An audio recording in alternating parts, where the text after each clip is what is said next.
This is episode 93 of the Gold Squadron podcast. I'm your host, Dion Morales. I probably sound a little funny today because I am sick, but we're going to push on.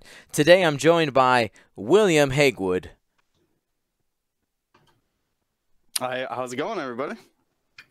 I thought you were gonna read the thing. Oh, your screams are music, or your screams are like music to my audio receptors. We need to hire Chico to come and like do these voiceovers for us. Just the voiceovers. Just the voiceovers. We don't need the. I mean, he's got nothing sensible to say, so just the voiceovers. Love it. And Marcel, droids have no souls? Manzano. None at all. They got circuitry and electricity. That is it. I'll fight you on that one, maybe. If I feel like it. We'll see. You'll see. So point chases are around the corner. Those are happening January 28th. And in the meantime, we have a slew of Separatist information to go through. We got some new stuff last week. We actually haven't touched on it yet on the show. I was waiting. Like, we kept having these things that we had to talk about right away. And I think this slots in perfectly. So we're going to be talking about that today. But before, if we go too far, I do need to give our Patreon shout-outs. Thank you to everybody who has taken the time to become a patron. You guys are amazing. You guys are the driving force behind the content and being able to travel all over the place to bring you guys live stream and all the content that we do. Since our last podcast, I do want to say thank you to Jason McClary, Adam Michael De La Torre, Scott Bolrick, Matt Parrish, Andrew Von Zieten, and Tyler Yankoski. Thank you guys very much. You're amazing. And welcome to Gold Squadron. Before we go too far, I want to remind you guys that we do have weekly live streams. Now, this week's a little bit funny. I do want to kind of go through this if you're listening and watching live. Tomorrow's League Night is not happening, at least not streamed. Players in Chicago and area who play at pastimes, League is still happening. I will not be at League. I have some family stuff. In order to get to the Phoenix System Open, I had to trade a couple things this week. So no League Night this week. We'll be back up and running next week. But I will be dropping a couple of our pre-recorded games on our YouTube channel. So if you need your X-Wing fix, we're going to have that there. Also, this Thursday is our soft launch of the Gold Squadron Paintcast, hosted by Luke Carrington. Time to be announced. Be on the lookout for that. But our official launch of that starts January 28th, the same day as the points drop, and he's going to be live from 7 to 10 p.m. Eastern Standard Time. So that's 6 to 9 Central Standard Time. Super excited for that content and for what Luke's going to be bringing to the team.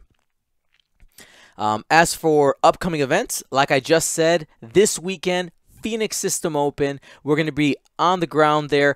I've heard, gentlemen, that there is actually a bunch, like over 200 players registered for the Phoenix System Open. Super excited for that.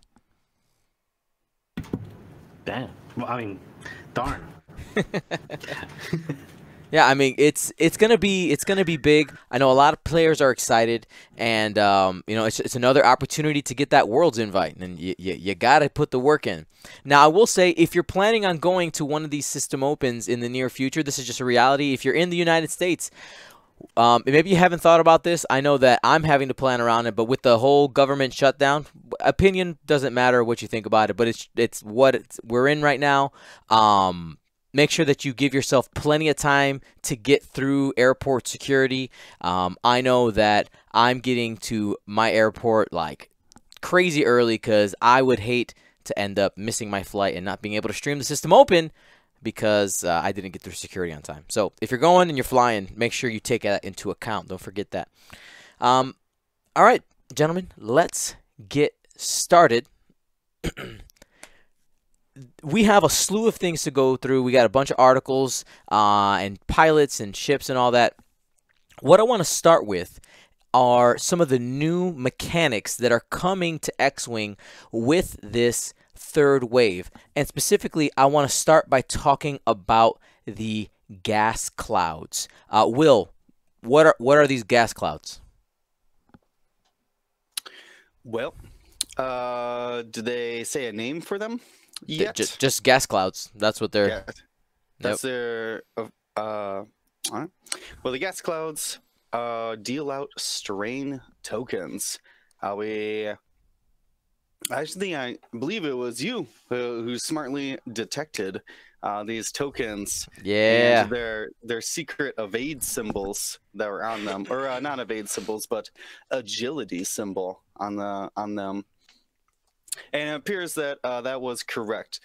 That when you receive these strain tokens by going through these gas clouds, you roll one fewer defense dice until you either execute a blue maneuver or you defend.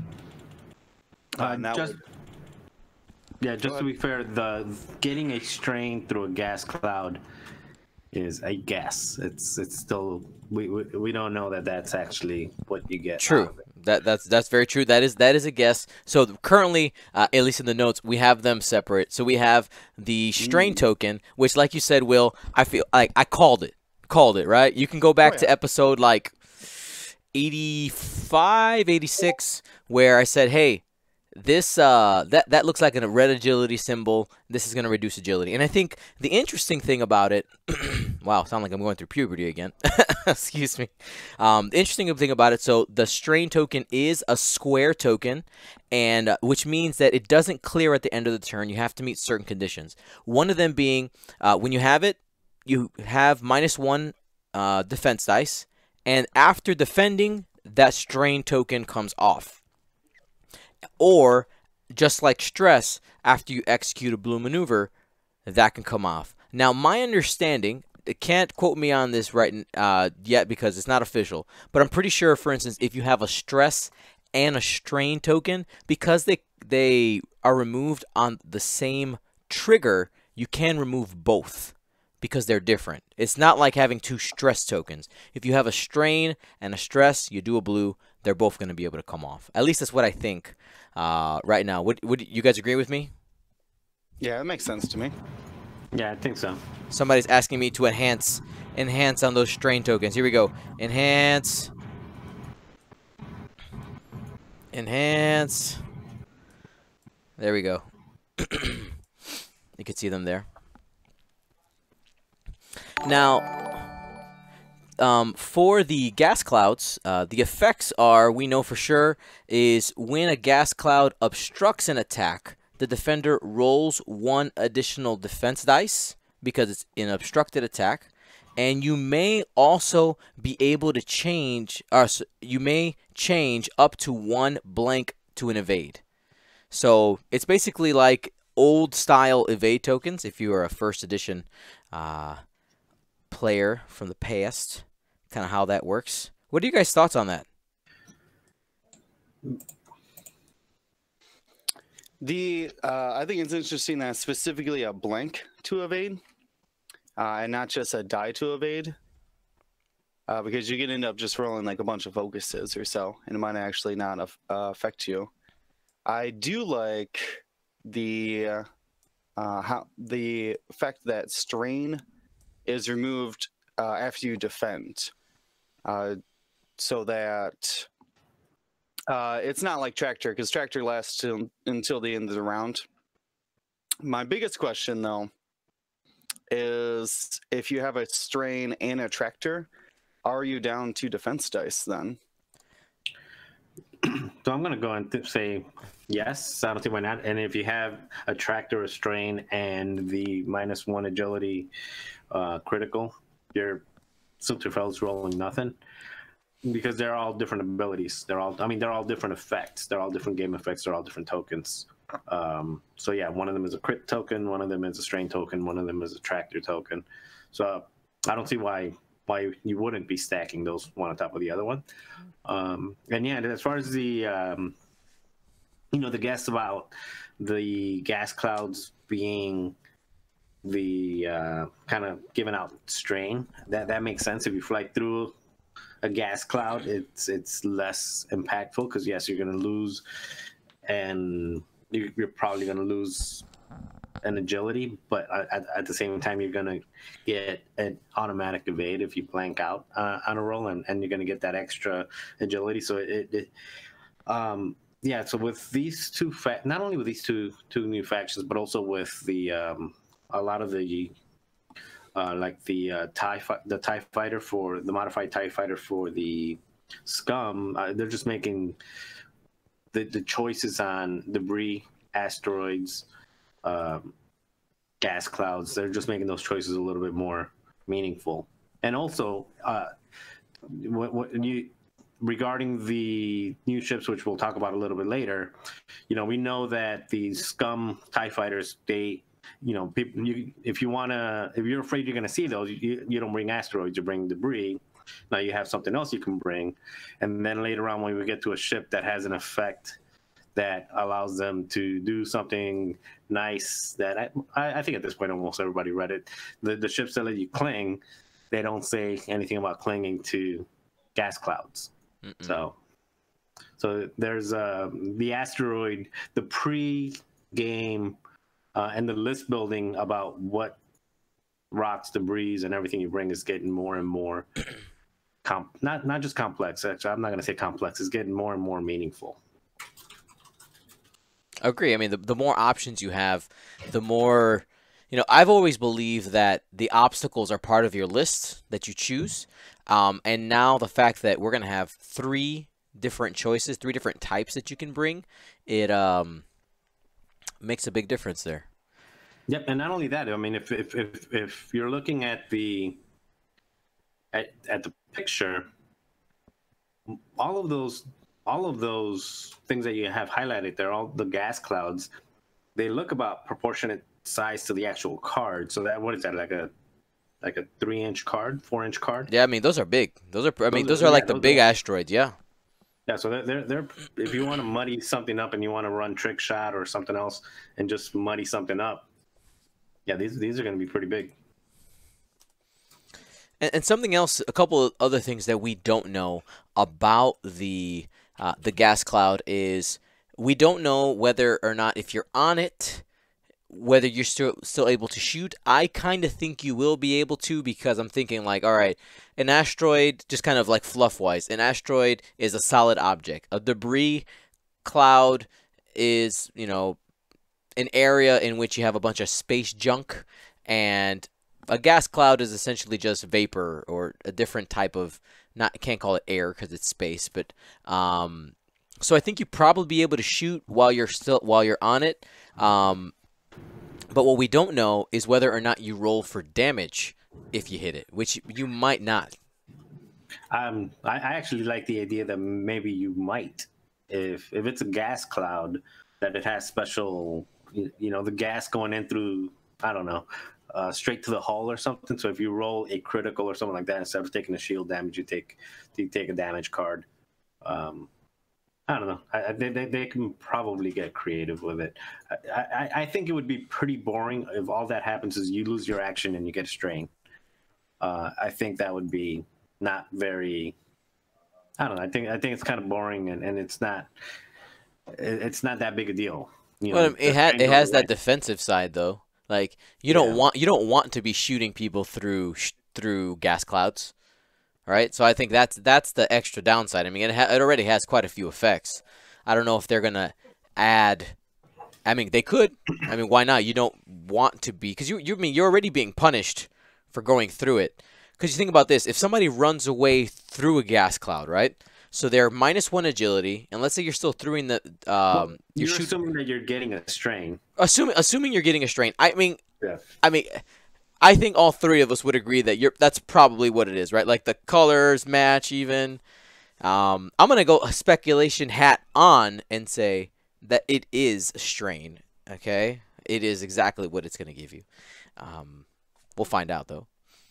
Real quick, going to call somebody out here in the chat. Michael Chavez says he just bought his starter set and he can't wait to start playing and learning how to get good.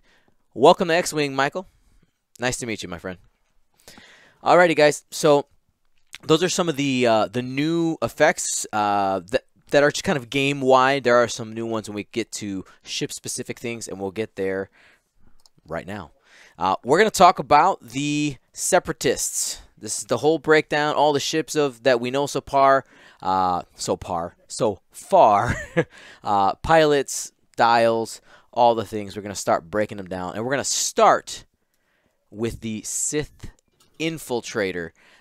Ship made famous in Episode 1 by Darth Maul. You see it flown by him. So, Will, tell me about that dial. All right. The Sith Infiltrator has hard 1 reds, 1 bank and 2 bank blues. Has 1, 2, 3 blue straights. And it also has hard 2 and hard 3 whites.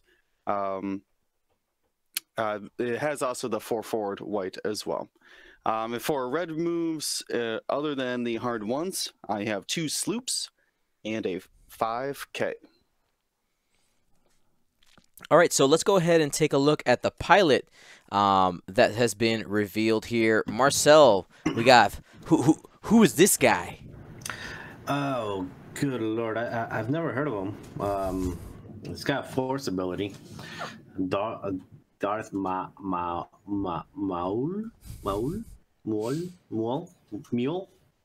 No, it's Darth Maul, the one and only. So we've got old spiky head at initiative 5, who reads: after you perform an attack, you may spend 2 force points to perform, or is it 2? You call them force points, right? Force charges. Force charges to perform a bonus primary attack against a different target. If your attack missed, you may perform that bonus primary attack against the same target instead. And he comes with 3 force charges, so you only need to take up 2 of them. And he has 3 primary arc, forward facing, 1 agility, 6 hull, and 4 shields. And and his action bar is a focus, a target lock, and a barrel roll. I think this is going to be this is their ace. I mean, I don't see how. I know there's other ships, especially we'll talk about Grievous and stuff, but yeah, I mean, the ability to perform 2 attacks on demand, either push in that damage against the same ship if you missed, or be able to do the attack multiple ships off the same arc if you have them. I don't know. It's awesome. And then you have that extra force token to modify the attack even further. So yeah, I don't know what to say about it. Just kind of awesome. Now it does look. Looking at the rest of what comes included with that expansion pack, you have a cloak token that is provided there, and you also have some strain. So there's going to be a way to strain with at least one of the pilots or upgrades, and I think that's just probably a mission token. Something that looks like a big. I don't know, man. Those are the Darth Maul's probe droids. You might be able to do something with there, because none of the other packs have come with missions in 2nd edition. So I think it has to be usable in some way. Yeah, and it's pretty big. And then just looking at the size of the base, I know somebody in the chat earlier was talking about they think it's going to be a medium base. I don't know if I'm just looking at it. I think it's large. And, yeah, just looking at it just looking at it proportionally to the cards, and also to the size of the text on the card. That looks like a large base. And looking at how it fits on it, it's going to be a significantly decent sized ship. So yeah, it seems like it's pretty exciting. It seems like it's going to be pretty expensive. I would expect this to come out. I don't know if we're talking about that yet, but this is probably going to be like one of those 80, 90 point, maybe 90 point ships. I mean, at least for Darth Maul, for sure, right? He's only the 2nd pilot that we have that has 3 force charges available to him. I believe we saw a preview that Anakin might end up with 3 as well, but at least that we know 100% for sure, Darth Maul and Darth Vader now both have 3 force, and we know that FFG, when it comes to points wise, puts a very high tax on those force abilities. I mean, they're really good.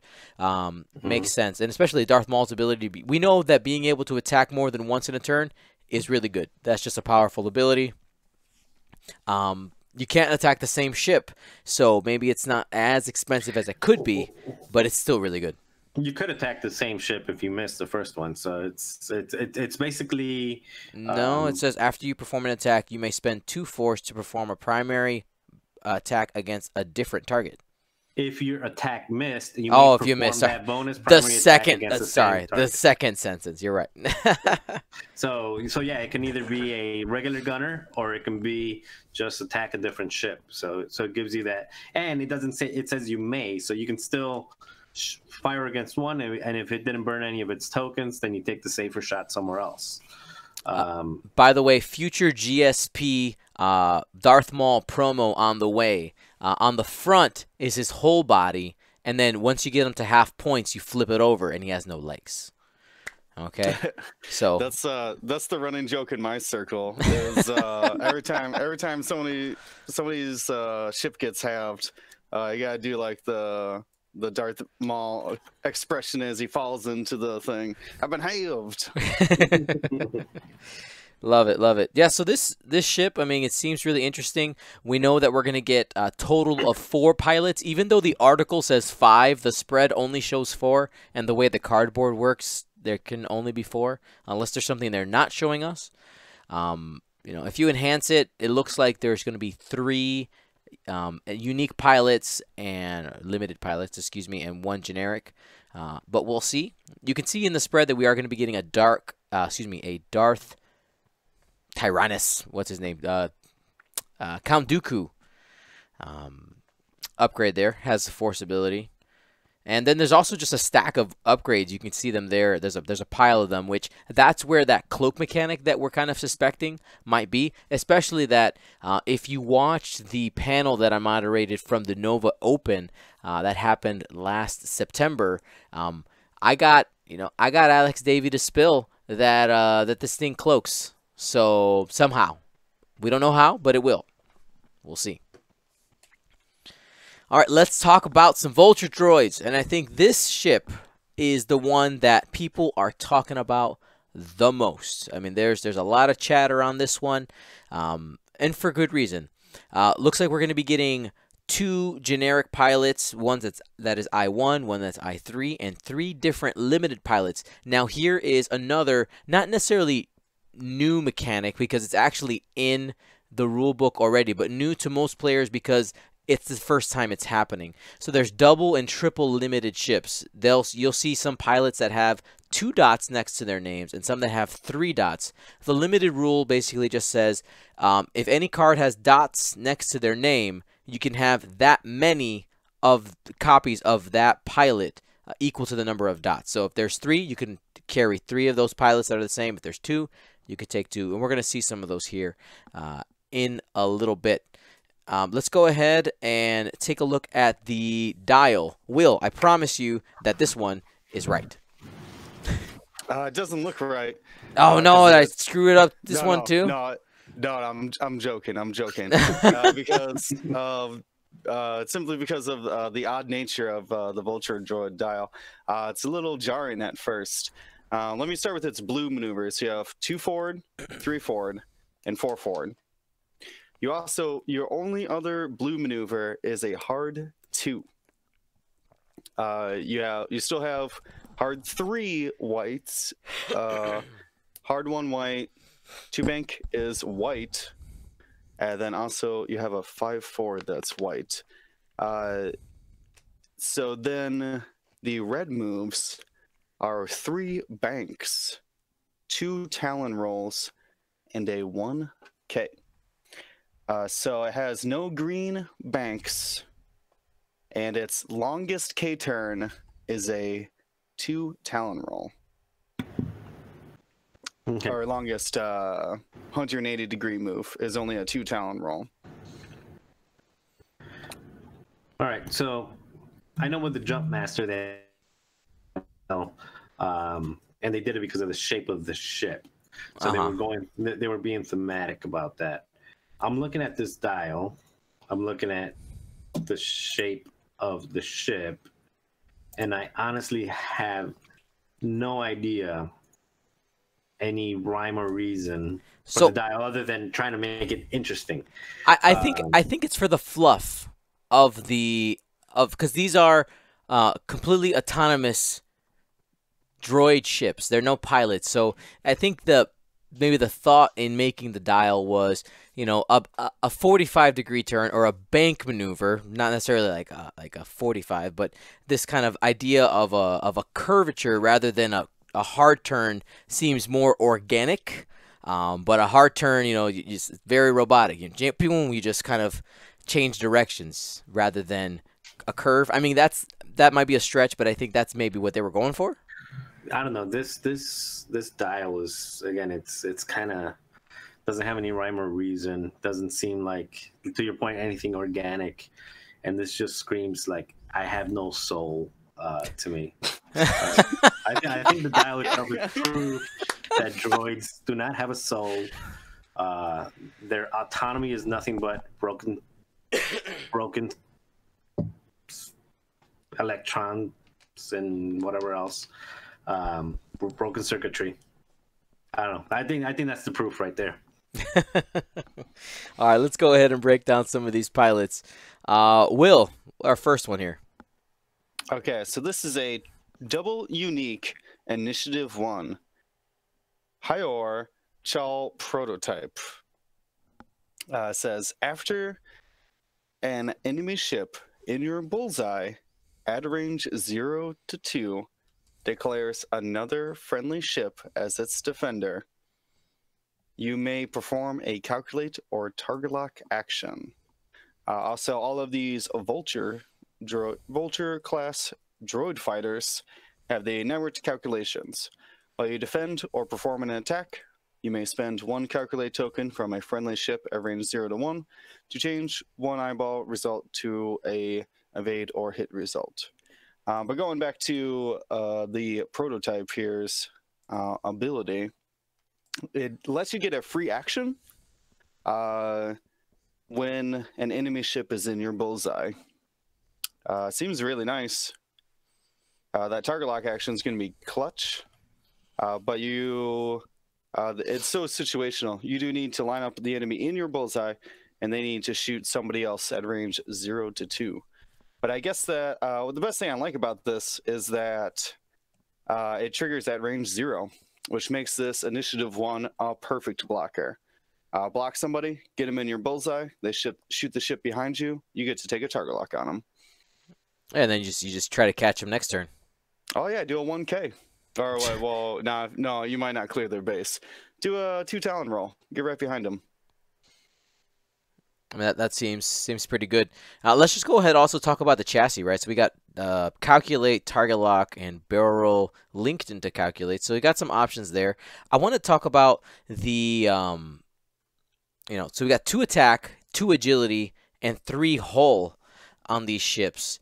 So I mean, this has as much hull as a TIE fighter has, but with only 2 agility. And although people want us to do this, so we're gonna go ahead and hit this now. Let's speculate on some points for these Vulture droids. So if I pull up yet another squad builder, I just want to make sure I don't end up saying these numbers wrong. I'm pretty sure I know what it is. They're going to be wrong by Tuesday, so don't worry about it. I know, but just from what we know right now, give me 1 second to pull this up. So an Academy TIE Fighter costs 23 points for 3 hull, 3 agility, but has no shenanigans at all. Now, we're going to get to the configuration in a little bit. We also don't know whether or not the configuration is free. So if that's free, you're getting the 3 hull, you have 2 agility, you have the network calculation ship ability, plus, that these low agility ones, low initiative ones also have pilot abilities. I mean, is it crazy to think that they're going to be more expensive than the equivalent initiative TIE fighters? I mean, I think they should be, most likely. I think so. I mean, once we go through some of the other some of the other ships and how they play off of one another. They're weak, but they're not as weak as they're made out to be because of all of the swarm type of tactics that you can apply to them, with not just the other ships of not just the other ships of the same type, but some of the other ships from the faction that we haven't talked about yet. Just has a lot of synergies going on around it, borrowing tokens and doing all kinds of other happy stuff with it. And of course, the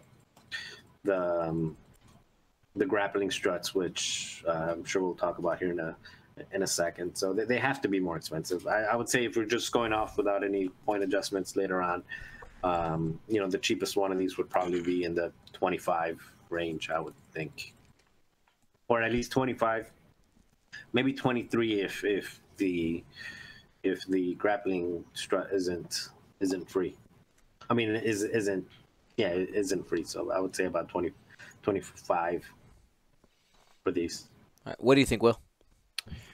That's interesting. They say that. So assuming there's a Initiative 1 complete generic that isn't limited in any way, which would there is one.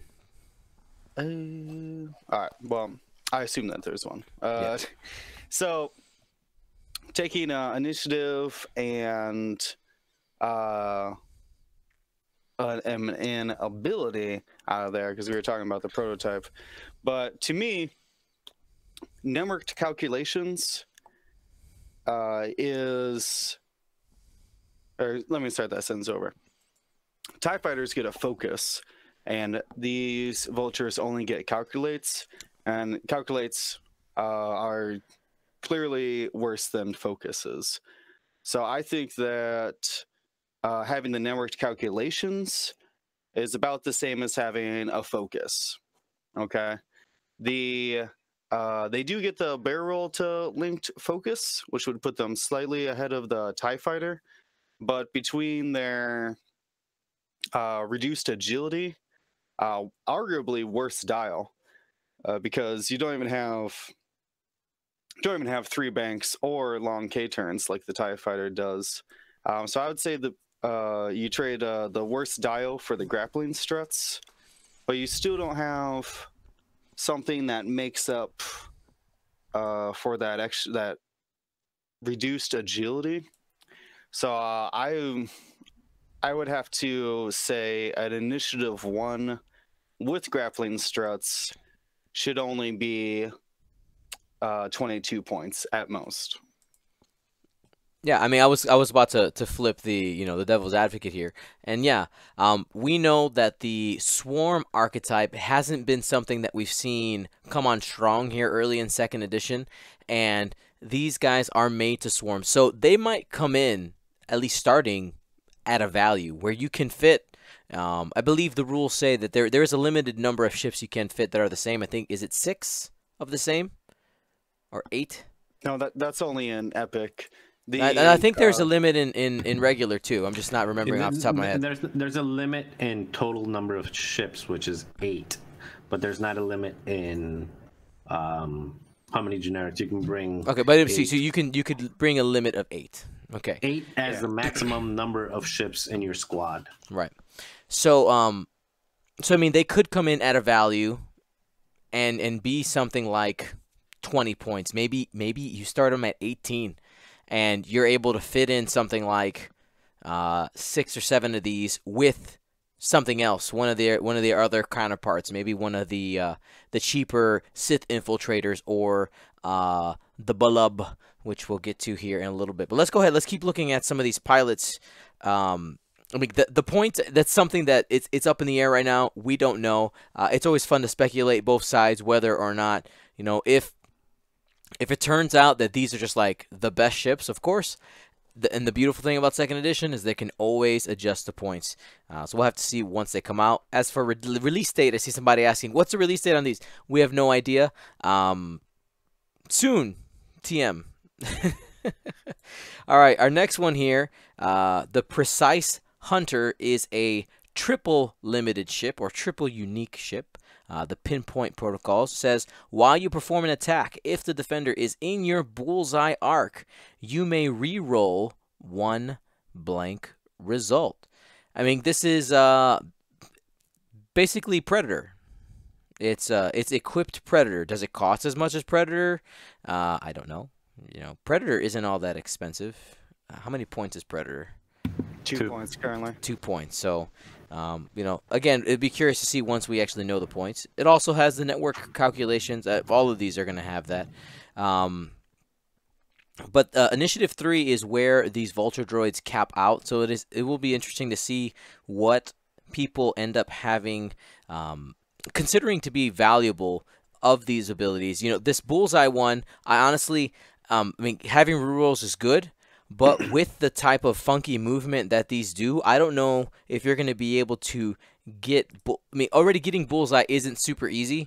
And to be limited in how this dial moves, I don't think this is going to be going off very often. Really? I have I guess the opposite opinion. I thought the Precise Hunters were going to be the go-to Vulture Droid. Yeah? Initiative 3 with an ability that modifies your attack dice. I mean, and it's triple unique, so you can still bring 3 of them. If you're looking for that more, like, if, as you said, this is the highest they go. Right. So this is their top initiative. If it's either this or Initiative 1. Yeah, I mean that's, you know, it's always we'll see how it works out, right? I definitely I mean I'm gonna try to fly a swarm of these. We'll see which ones are the best. Will, go ahead and take the only single limited ship in the Vulture Droids. Oh man, it doesn't have a name, has a number. Weird. DFS081. Preservation Programming. While a friendly ship at range 0 to 1 defends, it may spend 1 calculate token to change all critical results to hit results. And it has the same Initiative 3 there. Not bad, as none of these things have hull. It just takes shields? calculate. Shields. Yeah. Yeah, well, that would make more sense. Opposite. So, yeah, I mean, if you're calculating most rounds and, you know, you roll out 2 blanks or something and that crit's going through, you might as well just spend your calculate to change it anyways. So I think it's going to find use. And I like how I think it's the only thing that works outside of Bullseye. Which if we were just saying before, Bullseye might be hard to get on these. This is an ability that doesn't have to work through that. I do love the art on this one. If you take a look at it, you see the Vulture Droid just on fire. It's fantastic. Oh, that's great. Love it, love it.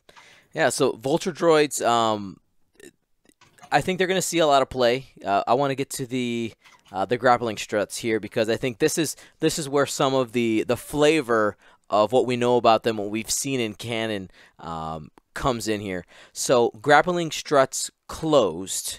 We'll start there. So it says, during setup, equip this side face up. And again, this is a configuration. You see the gear there on the right side. It says, while you execute a maneuver, if you overlap an asteroid or debris cloud, notice it does not say gas cloud, and there are 1 or fewer other friendly ships at range 0 of that obstacle, you may flip this card. So basically, you can have another buddy on the same asteroid or debris cloud. Now, I did have some people ask, like, well, when does it flip? Do you take the damage? You're not going to take the damage. It just completely ignores it. Completely ignores it because it's while you're basically as you pick up the ship off off your template is basically when this flips, and you right here you see the open side. You ignore the obstacles at range 0, and while you move through them. After you reveal your dial, if you reveal a maneuver other than a 2 straight, and you are at range 0 of an asteroid or debris cloud, skip your execute maneuver step and remove 1 stress token. If you revealed a right or left turn, rotate your ship 90 degrees in that direction. After you execute a maneuver, flip this card. So I'm going to kind of break that down slowly for you guys. So you ignore the obstacles while you're sitting on them. That's part 1. Part 2, the only maneuver that gets you off of a debris cloud or an asteroid if you're landed on it is a 2 forward. That's the only thing. Anything else just turns your ship 90 degrees in the direction in which you do it. So you're just pivoting. Sorry, hit the wrong button. You're just pivoting on this asteroid, pointing where you want your ship to end up deploying from. Oh my god, the fluff on that, I love it. It's so cool. Is it like a OP ability? I don't think so, because there's ways to play around these guys. I know some people are worried, like, oh, people are just gonna park their entire swarm on the rocks. I'm like, you know what? If that's what the meta becomes, okay? What's the answer to people just hanging out in rocks? Seismic. Ta-da! Yeah, Seismic. blow up the rocks. Yeah, just blow up the rocks. You don't have anywhere to hide now. Yeah, it's pretty cool. So people are worried about it.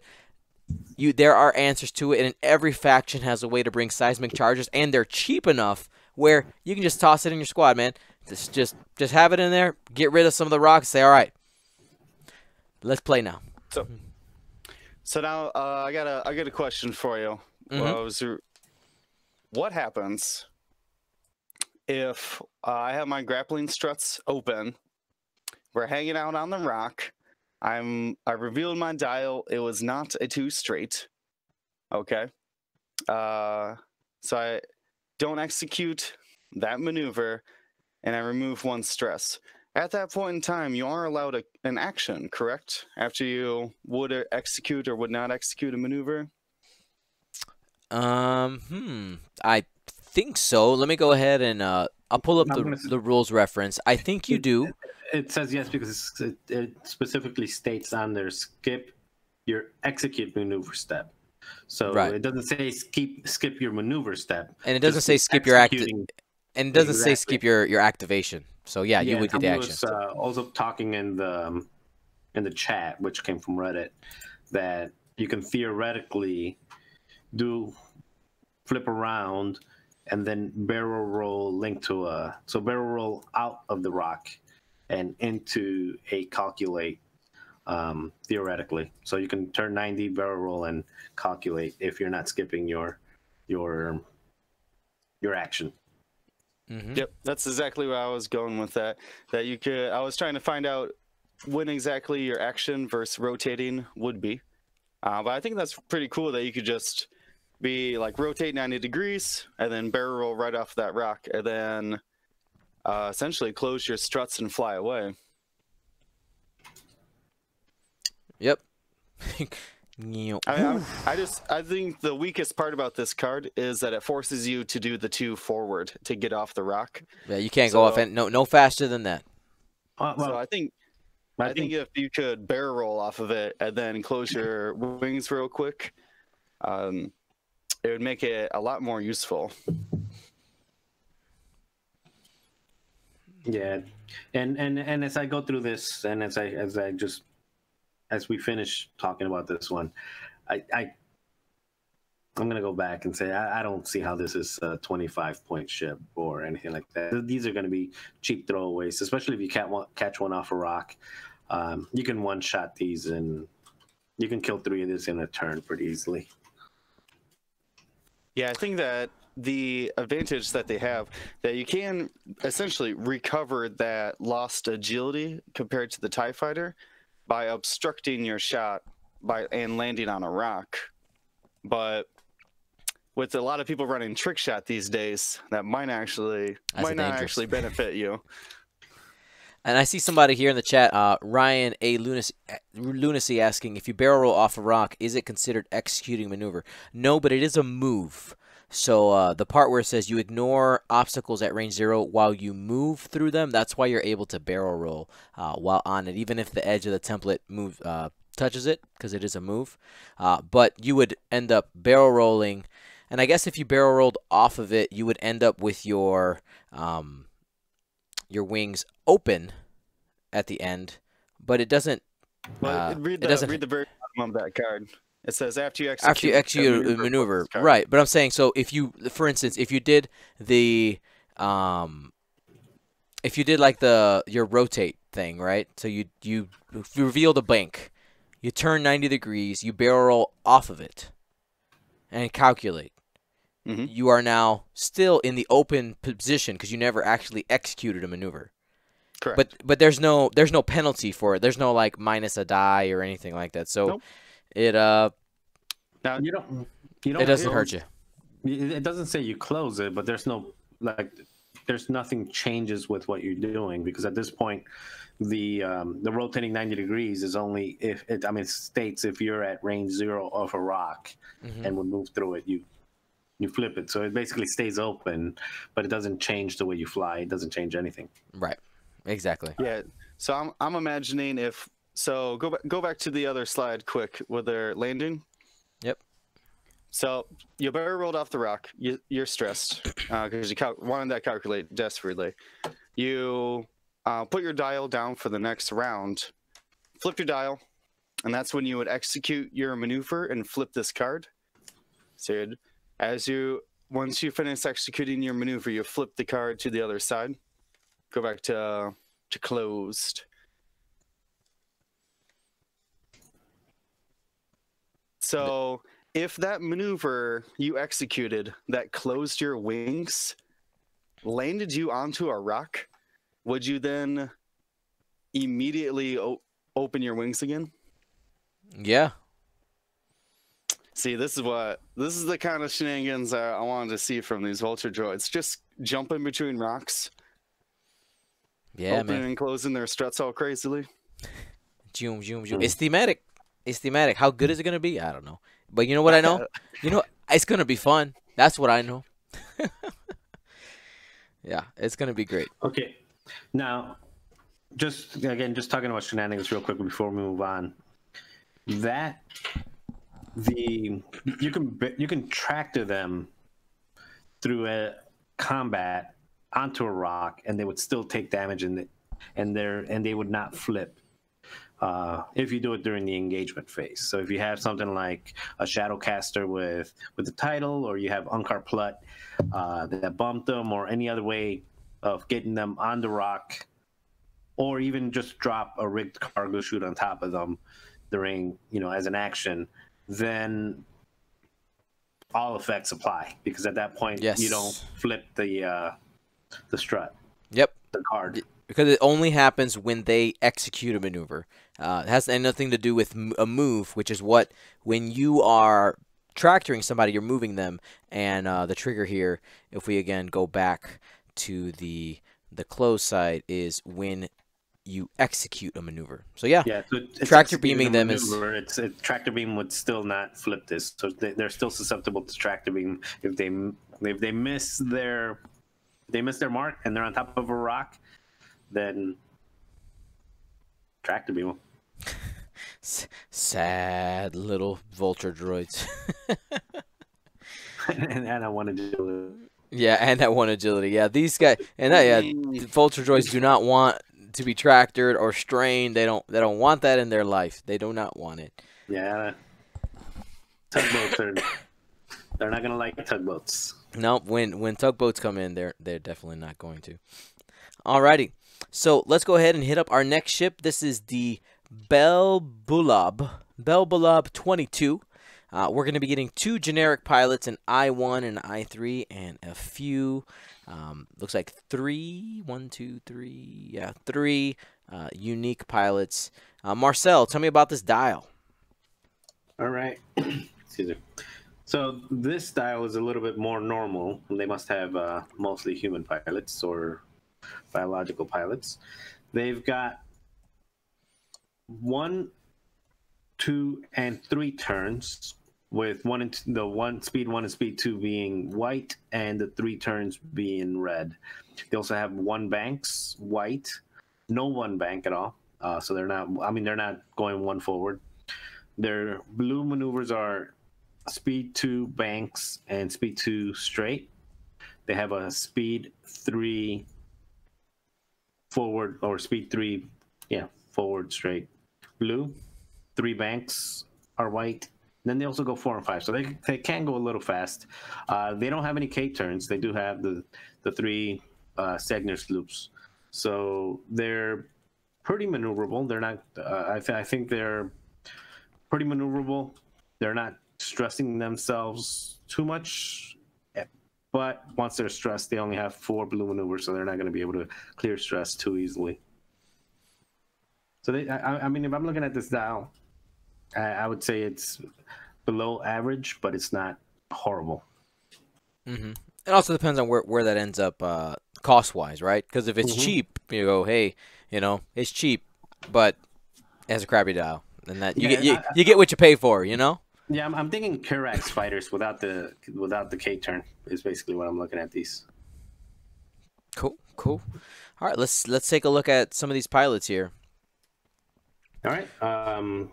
The Initiative 1 is, again, not a unique, but it does, just the base of it for the Initiative 1 is a droid, is a soulless droid that has a calculate, a target lock, and they also have boost and barrel roll that can link, in this case, to a calculate, in the other cases, it'll link to a focus. And their stats are a 3 primary attack, 2 agility, 3 hull, and 2 shields. So again, this goes along the lines of kind of a Kirax fighter where they're 4-1. These guys are 3-2 with the same 3 attack, 2 agility. So yeah, again, when I look at these ships, that's what I'm thinking. Kirax fighters. All right, Will, go ahead, take the next one. Right, this is Captain Sar. He's a cage infiltrator. At Initiative 2, while a friendly ship at range 0 to 3 performs a primary attack, if the defender is in its bullseye, before the neutralize results step, the friendly ship may spend 1 calculate token to cancel 1 evade result. So this is a pretty powerful support ability. Works out to range 3. And it creates a crack shot like effect using calculates. It is interesting that it requires primary only, and it just spends a calculate, which is in theme with the Separatist faction here. Another bullseye ability, of course it is. I mean, you're gonna want those, man. If you're flying these vultures, you're gonna live and die by those bullseyes. Marcel, were you gonna jump in? No, I was just looking at it, and yeah, they're playing off of the bullseye, but they're also playing off of this is basically a support ship, for those vultures that you fly this information with those, and since they're borrowing each other's calculate tokens already to attack and defend, if you get somebody in your bullseye arc, you can borrow somebody else's calculate token to push the damage in, or to get the hits, to convert a focus into a hit, and then on top of that, be able to basically, it's a crack shot, get a crack shot in on top of that as well. And then I know we haven't talked about it later, but some of the other abilities that let you hold on to calculate tokens to have multiple of them, or the one that lets you add an extra hit, so you're taking those 2 dice attack and turning it into a 3 die attack or a 4 die attack at range 1. So that's where I was saying earlier on that I thought the points might go up higher for this, is just because them by themselves are not a whole lot, but when you start adding all of these other abilities, that's when they start really putting, one of those little ships can put out four hits with a crack shot. you know, on a regular basis, not just like a one time. So that's where I think they get punchy. Is punchy the right word? Yeah. Well, they get Yeah. punchy. Yeah. To be fair, I like this Captain Sear. He's the only person who I think replicates that Drea or Howl Runner for a swarm, but it's going to be pretty difficult to utilize. Agree. Yeah, but you know what? At least he has that 0 to 3, right? So you don't have to be. Big. Yeah, it's a big spot. At least for his ability, he doesn't have to be super close. Which I think, like the Vulture Droids want to be in packs. Their support ship, at least in this one, I think he wants to have some space there. Mm-hmm.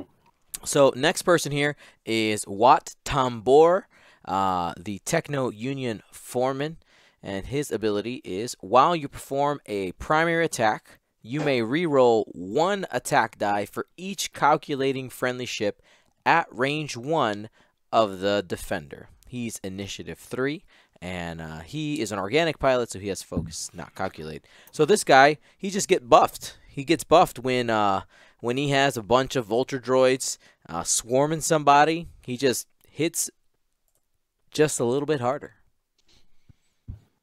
I mean, seems good. I don't know how many points. Of course, all this is like whether he's the right choice when it comes to tech. We know that offense is good, and when he's matched up with these Vulture Droids, it works out.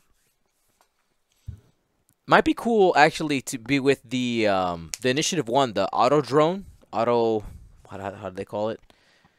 Yeah, the autopilot, the Outraw autopilot. Maybe a couple of those or 3 of those with this guy could be cool. Mm-hmm. And then last but not least, General Grievous. So General Grievous says he is the ambitious cyborg. He's initiative 4. It says while you perform a primary attack, if you are not in the defender's firing arc, you may reroll up to 2 attack dice. Now, you might be wondering, well, he's a droid. He has calculate, right? No, he has focus because he was an organic who wanted to become a droid. He's like half. He's like a man, a bionic man. He has interchangeable parts. I would have loved for him to be able to do a focus calculate. Like the action is focus calculate. Then get both. I think that would have been a really cool play on it. What are your thoughts on this guy, Will? Oh man, he seems like he's obviously the ace of the ship, the Beelzebub or whatever, the whatever it's called, the Beelzebub. Yeah, his ability is great, and you put out maneuver or other offensive upgrades on him, and he could really pack a punch. The biggest problem I think is that is really going to be these things blue maneuvers, because that boost focus, barrel roll focus, those are such great linked actions, especially if you're trying to be flanking, as Grievous wants to get outside of that firing arc, and I just feel like they're going to struggle a little bit. But I'm very interested to see him played successfully, because I think he's from everything we've just looked at, Grievous is back in the biggest punch out of all of these ships. 3 attack dice, and 2 rerolls. Pretty good. Well, we did look at Darth Maul. Oh, that's true. And okay, for his weight class, for his small base, he's packing the biggest punch so far. Yeah, the problem that I have with Grievous is that his ability is basically and I'm gonna outflank you. He's trying to play the role of the ace. The problem is, to your point, he's got the worst. These ships have really bad blues. They're gonna be having a hard time clearing stress. But then on top of that, he's at initiative 4. And initiative 4 is just really not a strong enough initiative to be playing that role. I mean, I don't know in all the other ones. I think the one that comes closest, that initiative 4, to try to play that flanking role is probably Echo, I would say. At least the one that does it most effectively. But Echo has basically could be anywhere on the board at any time because of the mobility there. So I don't see how General Grievous is really going to be very good unless he's super cheap. So I'm imagining that there might be ways to make him more resilient out there, but I think the simplest way to use his ability and to get that flank is to send 5 or 6 Vulture Droids right at the enemy, so that Grievous can has some time to get onto that flank and try to basically keep. You're gonna have to keep the enemies distracted with your kind of mini swarm. I definitely do not think that Grievous or this faction in general is going to support like a triple ace style list. Like I don't think you're going to be able to put like Grievous and Maul out there and be a 2-ship build. Like I don't think that's going to happen at all. No, not at these initiatives. No, I mean I think if you do have like a 3-ship list, it'll be 3 Sith Infiltrators or some, you know, 3 something like that big 3 Upsilon thing where you're just throwing a ton of hull. But yeah, if you're using these little ships, you're gonna need to use them in numbers. Agreed. And you know, General Grievous, he synergizes really well with the title that comes with the ship, which is the Soulless one, which adds 2 hull, which we know more health is good, obviously. Separatist only, Belbelub 22 only. While you defend, if the attacker is outside of your firing arc, you may re-roll 1 defense die. I will tell you that I absolutely love the thematic side of this, because if you know anything about General Grievous, he is all about saving his own skin. And there's so many times in the Clone Wars cartoons where you just see him just running away. He's just like, you know what? Stuff's going wrong. I'm out. Done. Just leaving. So he's constantly just being chased, and he's like, you know what? I can be super defensive, and it's fine. And I like what you were saying before, where the type of list that he's going to want to be in is one where people are getting distracted by a bunch of Vulture Droids, and he just kind of comes in, gets his attack off, and then leaves and has a defensive ability. You know, he has this infinite kind of lone wolf, better than lone wolf, reroll 1 defense dice. We'll see how much this title ends up costing, but title seems really, really good. Yeah, especially because you get to do it over and over and over again. So if you got 3 ships chasing you, you're going to reroll on all 3 shots. Yeah, it puts it up to T70 level of survivability. I guess you're missing a shield to hull ratio there. But we've been saying for the last couple months that a 7 health T70 is pretty resilient.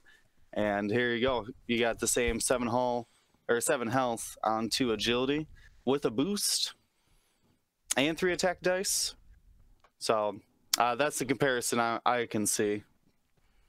Yeah, agreed. So lots of cool things from, excuse me, that was a weird sound that just came out of me. Lots of cool ships and abilities there. We have now some of the upgrades that we're going to be getting to now.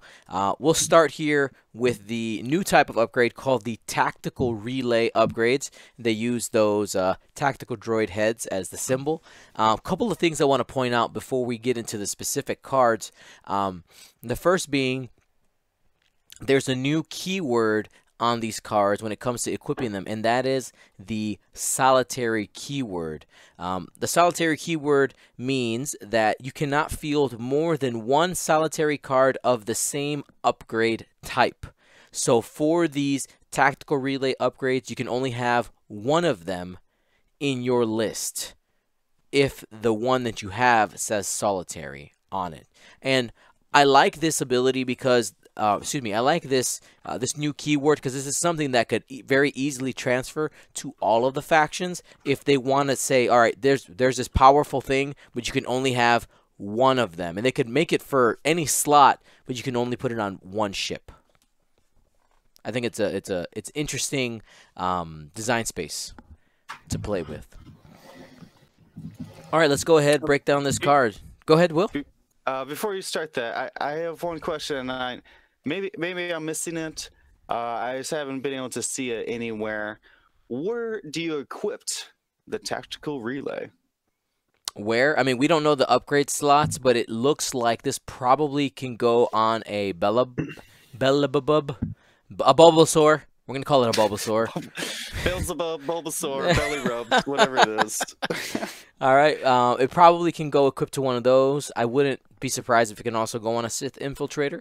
I mean, will it be able to go on Vulture Droids? I don't think so, because the tactical droids themselves, like they are a full droid, man-sized thing. So I kind of look at it as a crew member, a special kind of crew member.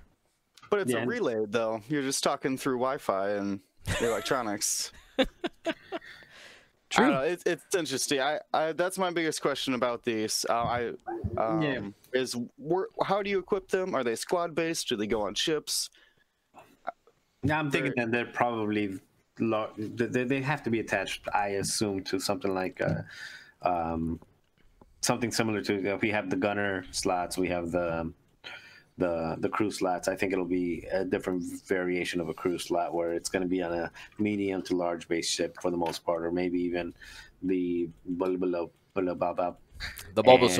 I need somebody to mod me and paint me a Bulbasaur for this. Oh man, if only we knew someone who could paint and stream it.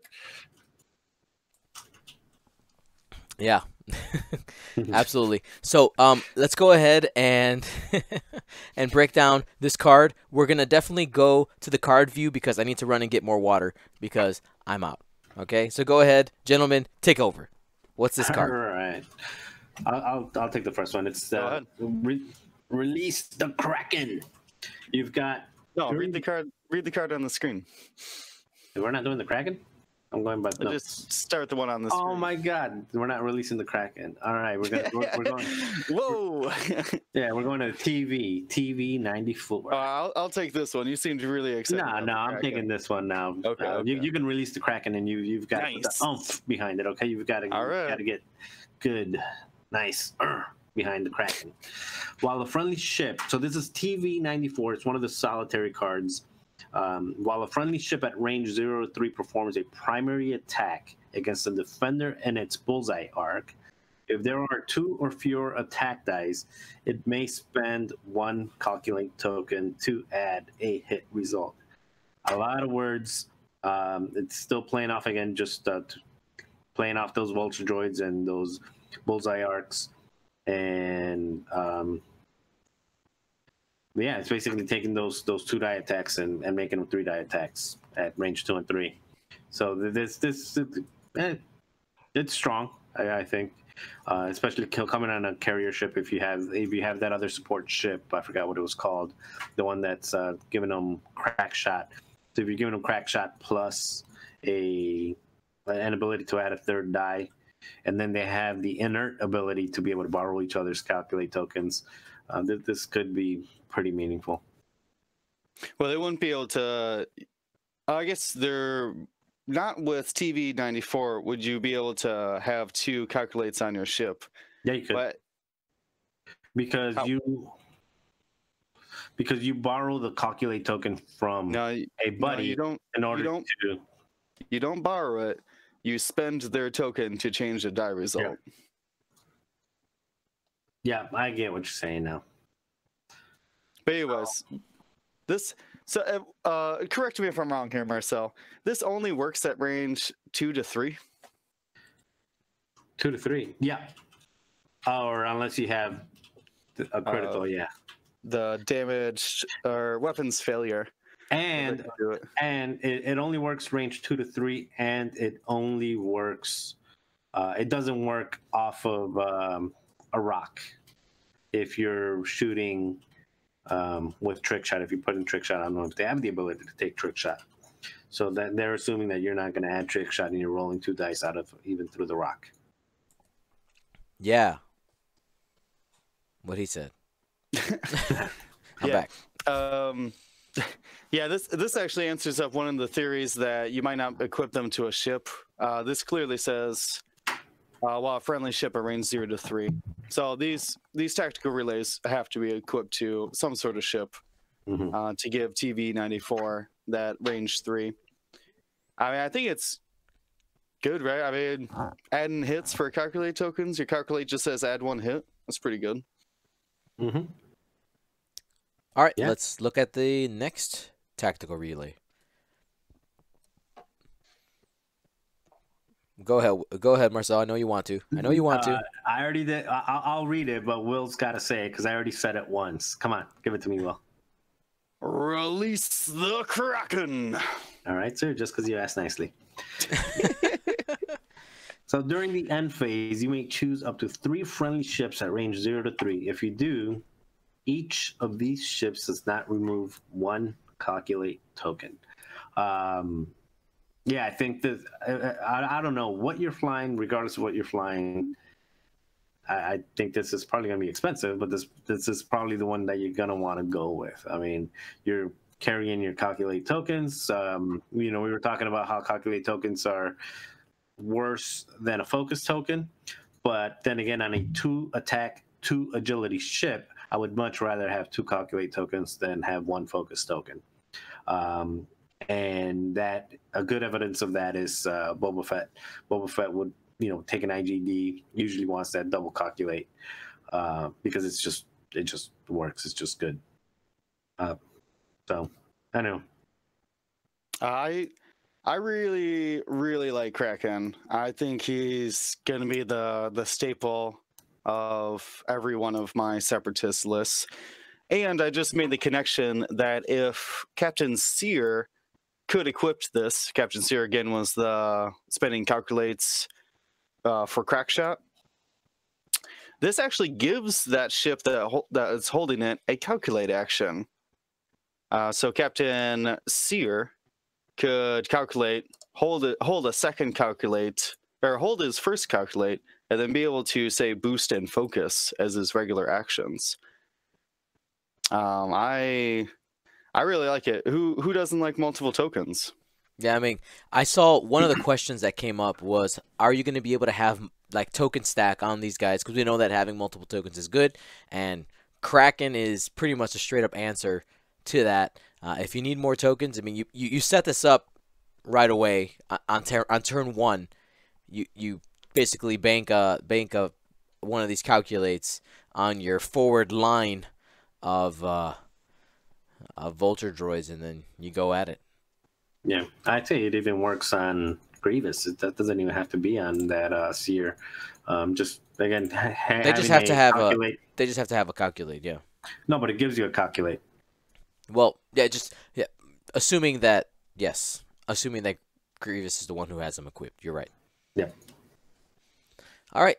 So we talked about these tactical relay upgrades. Then we have some classical upgrades slots, but some new ones here. The EPT Treacherous. This is the thematic one for this faction. Treacherous it is an elite slot upgrade for the Separatists only. Has 1 charge, and it says, while you defend, you may choose a ship obstructing the attack and spend 1 charge. So basically, if there's somebody in the way of your attack, if you measure through them. If you do, cancel one of your hit or crit results, and the ship you chose gains 1 strain token. That seems really good. And after a ship at range 0 to 3 is destroyed, recover 1 charge. So you're basically saying, if you're trying to shoot me through your own ship, so you have 2 of your ships, and the ship in the back is trying to shoot me, and it rolls a hit, I'm going to take one of the hits away. So now there's 1 less hit coming at me, and I'm going to basically put a strain on the ship in front. So you're basically doing a double negative. You're removing a hit, and you're removing an agility off a different ship. Yes, but the ship that you give the strain to does not need to be an enemy ship. Okay. It There you can go. most certainly be a little vulture droid sitting in front of you, and he could take the strain, care about it, maybe yes or no. But then your Grievous or your Captain Seer or whatever your ship Defending. that's equipped, yeah, whatever ship's getting shot at, they go off very survivable. I'm trying to think of. There's a movie called Ender's Game. Yep. And in it, they do this crazy little ship shield. They just have so many of these little ships just shielding their main gun. That's what I imagine with this treacherous card is that you have your General Grievous or even your Sith Infiltrator, and then you just literally have built a shield of Vulture Droids surrounding it. Seems good. Yeah, I mean, you use it once per ship until a ship gets destroyed. But yeah, now I see what you mean. You can do it against yourself as well. You can put a less meaningful ship up front and just let that ship. Basically, you have to shoot the ship in front of you, or else you're going to miss a hit or a crit. Yeah, if yeah. you roll it against me. Yeah, what you said about if you're able to do it to an enemy ship. Oh, that's just icing on the cake. Your opponent made a mistake by doing that. Awesome. Yeah, this might be more than a 1 point. I think it could come in pretty handy. All right. We'll see. Alrighty. The next one is the energy cell charges. Go ahead and take that one, Marcel. All right, energy cell charges. It's a missile, and it requires a calculate. It requires a calculate token, and it has one charge only. It says spend one calculate. While you perform this attack, you may spend one calculate token to change one focus result to a critical result. Action, reload this card. Now, the action is reload this card, so it's not a reload action, because you do not get the weapons disabled when you recharge this card, and it is a 3 attack die at range 2 or 3. So essentially, it's given a rechargeable, kind of like a barrage rocket with a calculate to focus to a crit. So it serves the same purpose, I think, as barrage rockets. The only difference is that you have to recharge. So you're not shooting every single time, but you can still shoot after you recharge. So I like it. Go ahead. You could definitely shoot every round if you have Kraken around, who could bank that calculate token for you. Yeah, actually, good point. I mean, that's going to be difficult, but you can shoot twice in a row, not every round, but yeah, you can shoot more than once. Oh, why just twice? Because if you have 2 calculate tokens around, you shoot once and you lose your charge, then the next turn you have to take an action to recharge it. You're down to only 1 calculate. You don't have to spend calculates at all for this. Yep, you just have to have it. Good point. Yep. Now, most of the time, you're going to probably spend one of these on a modifier. So I think on its own, most likely, a Vulture Droid will be able to, on average, be able to shoot this once every other turn. But there'll be those games where you're like, you know what? I need to keep this 3 dice up. Maybe you're not spending those calculates for whatever reason.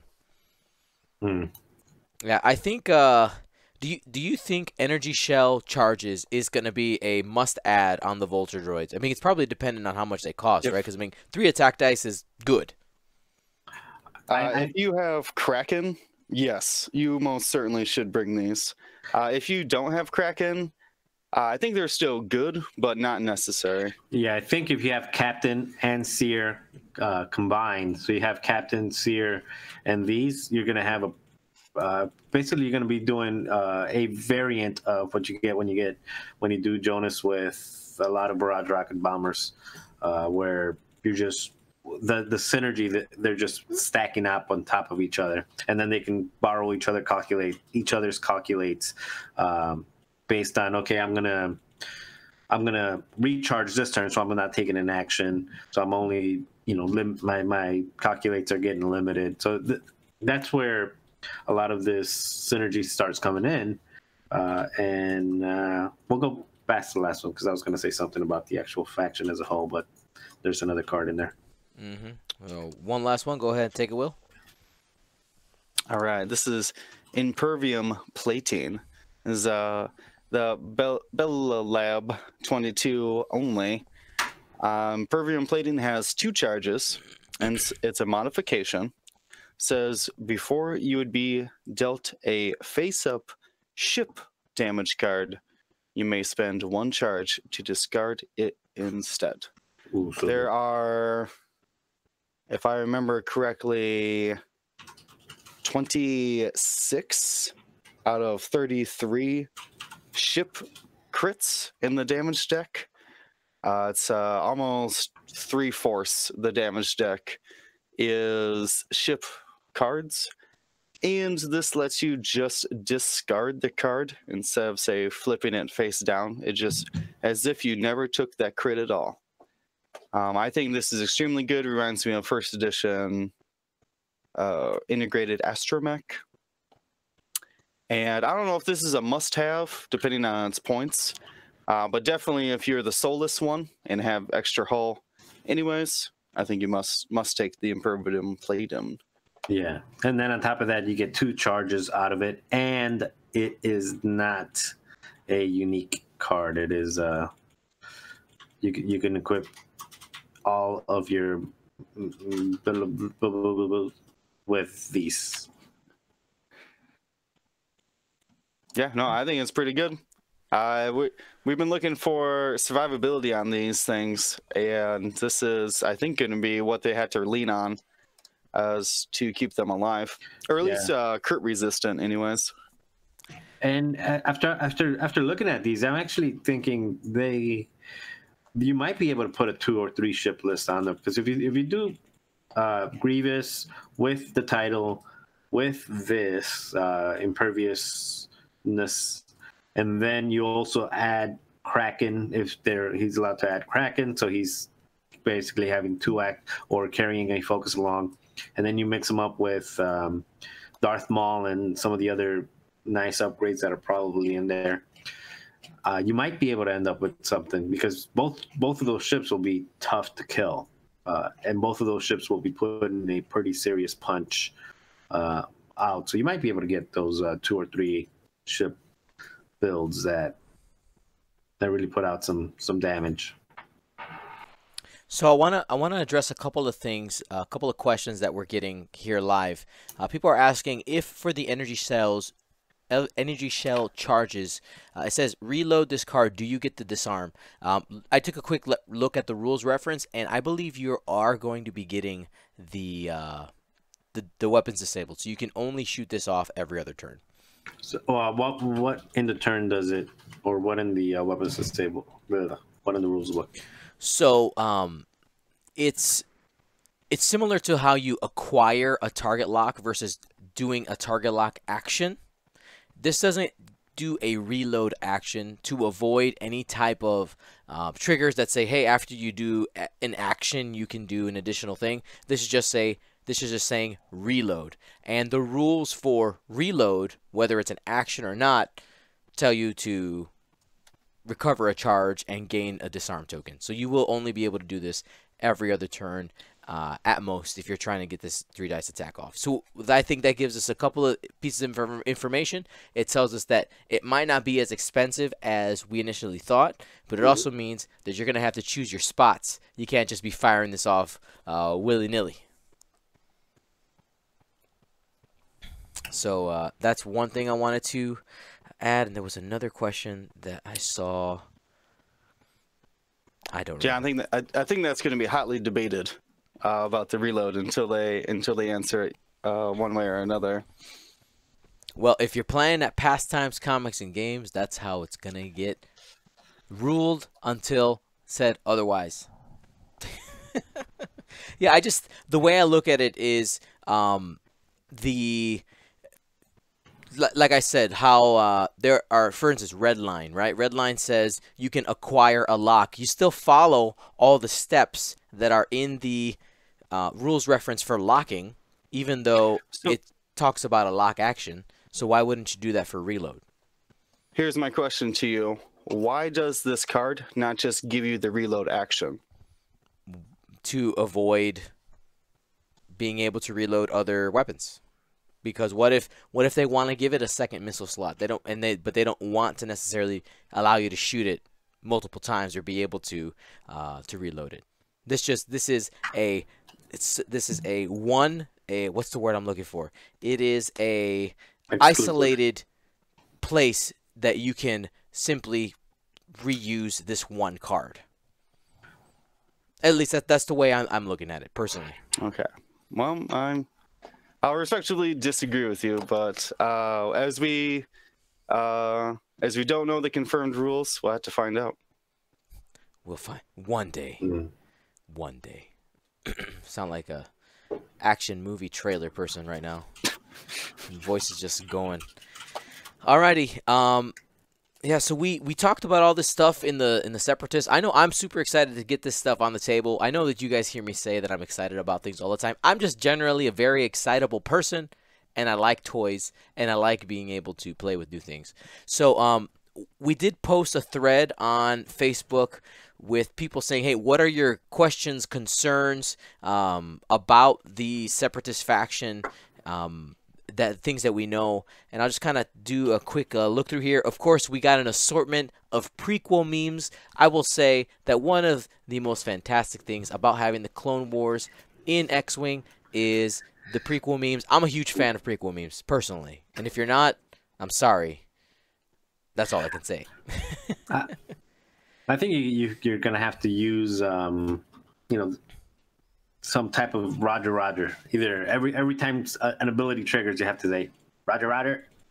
If you're flying the Separatists, I think that's a requirement. You have to. You've got to do it. Okay, so here's one of the questions from somebody live here in chat. It says, what kind of other ships can you see added to this faction outside of the Hyena? Let me go ahead and look up the Hyena ship just so I know which one. It's it looks like it has 2 pods, and it's the bomber style of the Vulture class. Okay, so yeah, there's the Tri-Fighter, there's the Hyena, there is that like yacht looking thing that we see Dooku leave in that has like the big red solar sail. Yeah, there you go, the solar sail on the back. There is another space droid that you see in the battle on Kashyyyk with the Wookiees. That's another possibility as well. I did not expect it got lit up in the chat there, but the Sheathipede is an interesting decision for that. Yeah, the Sheathipede is a Separatist ship. We only got it in the Rebel faction because in the show Rebels, they come across a Separatist stronghold where they end up finding one of these tactical droids, and they steal a Sheathipede. So those are some of the ships that we might see. Do you think that do you remember they opened up and had tanks in them, but do you remember those really big landing craft they had in Phantom Menace? Yeah, the one that carried all the battle droids? Yeah. Is that X-Wing worthy? Maybe a epic ship. Well, huh? Yeah, and just looking through that, they have I know what you're talking about. I think those were they starships? I don't know if they were. They flew from outer space. Yeah, maybe. Well, of course, they went from the droid command ship down to the surface, so they might not have space battle capabilities. Yeah, I'm looking right here through the what is it called, the wiki, the Star Wars fandom, and it's got the Rogue class starfighter, which looks pretty cool, just like the whole design of it. I think I'd love to have that ship in it just because of the way that it looks. And then the other one that they have listed out that I do remember from the movies is the Nantex class territorial defense starfighter, also known as the Geonasian or Geonosian. Shin Starfighter, and that's the one that has I don't know. It's this wacky looking, looks like a hamburger with a meatball instead of a patty. I don't know how to explain it. It looks like a hamburger patty with like a meatball inside instead. But those are pretty cool. I think those would be pretty interesting to have. Very good looking ships, I think. Very cool. So some of the other questions here / statements is, why no initiative above 5? How will a faction deal with this? This is from Steven Downs.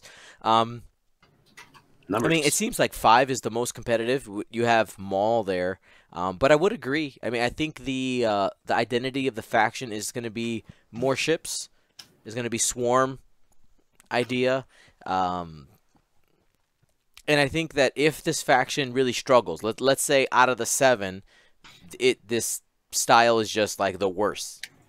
FFG has the power to adjust those points, and all of a sudden you're like, huh, I could fit another ship in this list, and all of a sudden the list gets better. So some possibilities there. Daniel Carmichael asks, will the faction always be stuck flying swarms? What do you think? I think we had a pretty lengthy discussion about being able to fly a couple aces, or say 2 aces and a single support. Looking these over a little bit more in depth, I think there is a potential there. You just aren't the standard initiative 6s moving after everybody kind of ace. You're gonna really need to be a more tactical, I think, using things as screens and defensive abilities like that. Yeah, and you can get off again. You can get Grievous, and if you put Grievous with all of the additional things, with the 2 extra hull, and then you get the defensive ability, plus you put the other one that lets him get an extra calculate, and then so there's a lot of things that you can put on it, which is at 4, and it's already punching hard, and then you have Darth Maul with 3 focus, not 3 focus, with 3 force charges, being able to attack twice when it's needed, or being able to use those as multiple actions as well. I think once you put all of that together and you add maybe another auto drone pilot or something like that, yeah, I don't really think they really need to rely on Initiative 6. A good example of that is Boba Fett with Guri.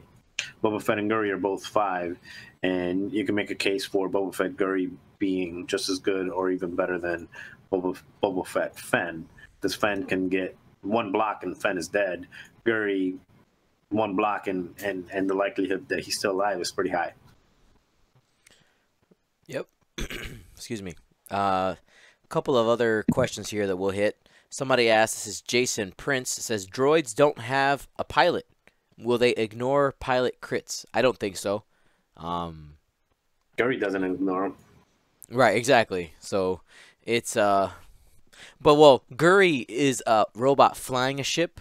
These essentially are just droids, like they don't have a pilot at all. But I think that's autopilot in the autopilot drone. There you go. Good point. He keeps the crit. Yeah. Exactly. And we will Ronnie Hegert says, my concern is when. I'm waiting. We don't know. We have no idea. Do we even know what quarter it is? I don't think any of the articles said like what quarter. Anybody in the chat, if you remember? Q1 is what I believe they said. Of 2019? Well, I mean that's until the end of March. I mean, that's still. I feel that's still really soon. Right there. That sounds like Adepticon.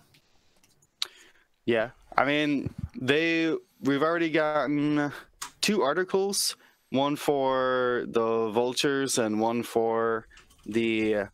I guess we just got one for the main pack, right? Right. So you figure there's about 6 or 7 more articles that they're going to release on each individual expansion in that wave. And that would put us right about mid-March. Ooh, Adepticon release. That could be cool. We'll be here in Chicago. Oh yeah, baby. Don't worry, we'll save some for you guys. And then you know what? We'll hold this discussion. I think at the end, Marcel's question is, do droids have souls? We'll discuss that, I think, at the end. I think that's a worthy thing to end with for the podcast. So, as always, guys, Lord Vader asked, what have you done with those plans? And we have some plans here. One event that wanted to get shout out here, this is from Steven Downs, who we had a question from earlier. The North Nevada X-Wing Open 2019, the Battle for Batuu, is on April 20th of this year at the Encompass Academy in Reno, Nevada. Charity event supporting the Encompass Academy, and you can get more information by going to NNXWing.com. I'm going to be putting a link in the description. Super cool event. They got awesome like swag and t-shirts and all that. I unfortunately am not able to go. They actually had invited me to go stream, but that's the same weekend as my wife's birthday. And if you've seen our streaming schedule, that is a blackout date. Not going anywhere, because if you want Gold Squadron podcast to be still a thing, guys, I can't go stream on my wife's birthday. That's a bad. Sorry, excuse me, my daughter's birthday. Not my daughter. Oh, now I just look like a bad father. My daughter's birthday. Sorry, my daughter and my wife are both in April. That's the confusion there. But anyway, super excited about all the events that we have here. And if you have an event that you want us to shout out, hit us up. We absolutely will do that for you. And they want people from like all over the place. They want to fill the place up. And it's a charity event, similar to the Gold Squadron Classic. So I like charity stuff. That's always awesome. Hit us up on Twitch, YouTube, Patreon, Discord, all the places. We got all kinds of social media. If you don't know, the link for Discord, that'll be in the description. Also, if you are watching live, you can see it. It'll pop up here in our scrolling. We're trying to get to our next milestone in on our YouTube channel, guys. We're at like 5,700 subscribers on YouTube. I want to get that 6,000 here. So if you're watching right now, let's hit that subscribe button. Please do it. Do it. Okay? Twitch Prime, don't forget to hit that button every 30 days. It doesn't auto-renew, guys. Hit that button. It really makes a big difference. I was able to go to 3 extra events last year than I initially had budgeted for, just because of Twitch Prime. Makes a huge difference. And, of course, Patreon, you guys are awesome. And I'm going to be dropping spoilers for our next upcoming cards on Patreon at the end of this cast. So if you're a patron, you'll be able to see those. Full pictures, nothing hidden. It's just going to be bam. Here's what's coming. What you don't know is some other stuff, which, again, I got to hold back some stuff. That's just in my nature. Yeah, so thank you for joining us. And before we go here, if you don't want to hear the discussion on do droids have souls, you can cut out here. I love you. My name's Dio Morales. For Will and Marcel, Gold Squadron out. All right, let's debate this out.